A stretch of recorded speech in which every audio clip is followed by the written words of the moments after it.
ఏంటబ్బు అలా ఉన్నారు? ఏమీ లేదమ్మా, కొంచెం నీరసంగా ఉంది, అందుకే ఎలా ఉన్నాను. నీరసంగా ఉంటే వెళ్ళి ఒక తావీజ్ వేసుకోవచ్చు కదబ్బు, నీరసం తగ్గిపోద్ది. నీరసంగా ఉంటే వెళ్ళి తావీజు వేసుకోవాలని ఏదైనా హదీస్లో చదివామ్మా నువ్వు? అదేంటబ్బు అలా అంటారు? ఈ మధ్య మసీద్ లో ఉన్న గురువులే ఇస్తున్నారు కదా తావీజ్లు. మసీదు గురువులు అల్లాహ్ కంటే గొప్పవాళ్ళ? మసీదు గురువులు దైవ ప్రవక్త ముహమ్మద్ సల్లల్లాహు అలైహి వసల్లం వారి కంటే గొప్పవారా? మసీదు గురువులు ఇస్తున్నారమ్మా తావీజులు, కాదనట్లేదు, కానీ అందరు గురువులు ఇవ్వరు. కొంతమంది మాత్రమే ఇలా తావీజులు అమ్ముకుంటున్నారు, కొంతమంది స్వార్థపరులు.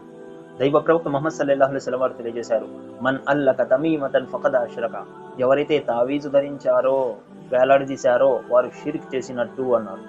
అంటే తావీజు ధరించడము షిర్క్, ఘోర పాపంలోనికి వస్తుంది. ఇంకా అల్లాహ్ సుబ్హానహు వ తఆలా ఖురాన్లో తెలియజేస్తున్నాడు.